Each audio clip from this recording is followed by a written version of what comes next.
हिंदू तो वो धर्म है, सनातन तो वो धर्म है जिसको सबसे सहिष्णु कहा जाता है, जिसको कहा जाता है कि जहां नास्तिक होकर भी कोई हिंदू हो सकता है। आज आपने पूरा डायमेंशन ही चेंज कर दिया 180 डिग्री।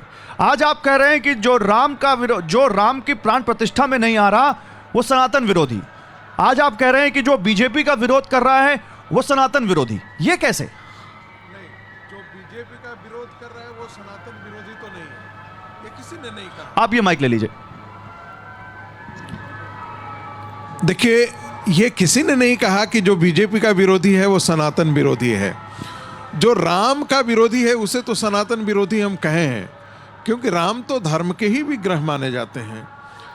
वो धर्म विरोधी है। तो राम विरोधी कोई कैसे हो सकता है अगर वो 22 जनवरी के कार्यक्रम में नहीं आ रहा है? तो देखिए, राम विरोध उनका सर्वविदित है, सर्वविदित है उनका राम विरोध।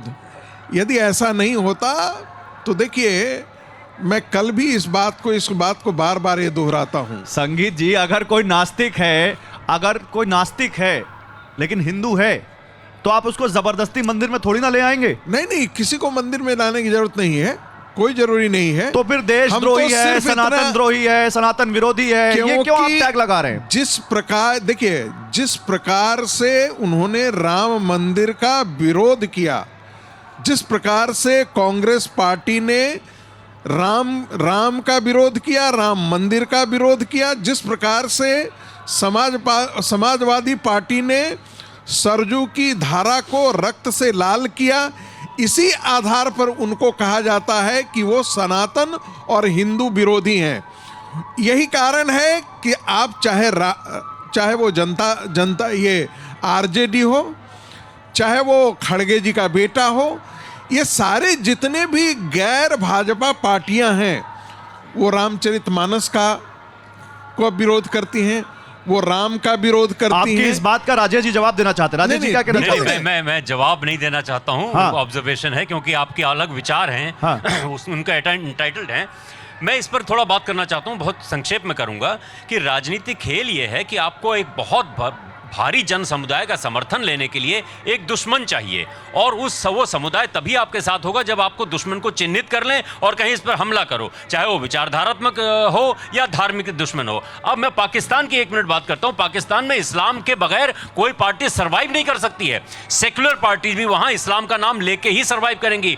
भारत उस कगार पे आ चुका है। यहाँ कांग्रेस, आम आदमी पार्टी, सब जो है वो पाकिस्तान तो इस्लामिक रिपब्लिक है। इस्लामिक तो भारत, मैं कह रहा हूं भारत नहीं था ना, भारत सेक्युलर रिपब्लिक अभी भी है। तो लेकिन यहां राजनीति उस कगार पर आ चुकी है कि अगर आप सनातन के बारे में बात ना करें, विरोध की बात नहीं, राम का विरोध ना करें, बस बात ना करें, सिर्फ गणतंत्र की बात करें, तब आप सफल नहीं हो सकते। यहां पर हम लोग आ चुके हैं। ठीक है, देखिए, मैं जल्दी से फिर महाराज जी के पास देखिए, कृपया करके इस्लाम की तुलना भारत के सनातन हिंदू से मत करें। बिल्कुल नहीं, मैं इस्लाम की तुलना नहीं कर रहा हूं भाई साहब। मैंने सिर्फ ये कहा भारत की राजनीति और पाकिस्तान की राजनीति, इस्लाम और हिंदुत्व का कोई कंपैरिजन नहीं किया मैंने। मैंने सिर्फ ये कहा पाकिस्तान की राजनीति और भारत की राजनीति, दोनों में फर्क है। वहां की राजनीति में इस्लाम की असहिष्णुता ही है।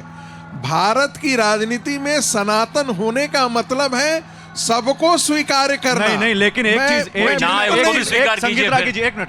संगीत रागी जी, ये कहा गया, ये बाकायदा एक केरल के संगठन ने कहा कि राम मंदिर के प्राण प्रतिष्ठा समारोह में ना जाना ब्लास्फेमी है, ईश निंदा है ईश निंदा। आप मानते हैं इसको? देखिए, ये ईश निंदा का कोई कॉन्सेप्ट हिंदुस्तान में, हिंदू धर्म में नहीं है। उन्होंने कहा इस्लाम में पाकिस्तान की बात है, क्योंकि वहां ईश निंदा कानून है, इसलिए मैं बोल रहा हूं। वो इस्लामिक कॉन्सेप्ट है, वो हिंदू का कॉन्सेप्ट है ही नहीं। संगीत रागी, देखिए, ये उनका एक निजी विचार हो सकता है, मैं उससे सहमत नहीं हूं।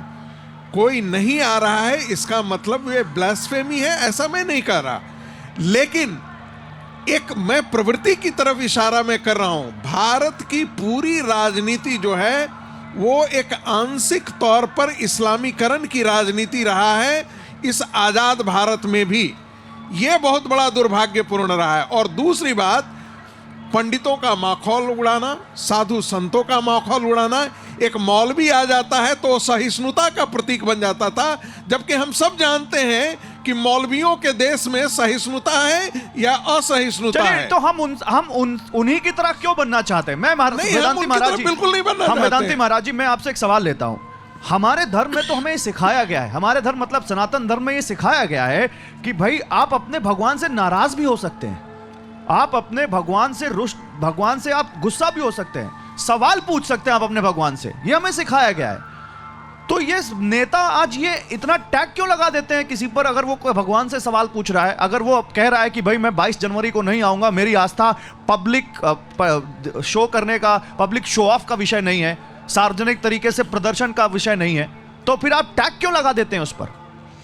देखिए, ऐसी जिस तरह का आपका सवाल है, मैं कहना चाहता हूं कि ये नहीं है कि आप 22 को नहीं आ रहे हैं या आ रहे हैं, लेकिन उसमें जो आपकी टिप्पणियां हैं, जो आपके विचार आ रहे हैं, सवाल इस बात से उठता है कि आपकी जो राजनीतिक पार्टियां हैं, चाहे वो कांग्रेस हो, सपा हो, बसपा हो, जो भी पार्टियां जो राजनीतिक दृष्टि से जो उसमें सवाल करते हैं, ये है क्योंकि हमारी किस सनातन पार्टी ने मंदिर के खिलाफ बोला? बताइए, मंदिर के खिलाफ किसने बोला? किस पार्टी ने बोला? मंदिर के विरुद्ध जो है, भगवान के विरुद्ध, राम के विरुद्ध, राम को काल्पनिक कहना, राम के आदर्श पर टिप्पणी उठाना, रामचरितमानस पर टिप्पणी उठाना, रामचरितमानस के पन्नों को फाड़ना, उनको जला देना, ये हमारा विरोध है। नहीं, ये हमारी वो पार्टी स्तर पर थोड़ी ना हुआ है।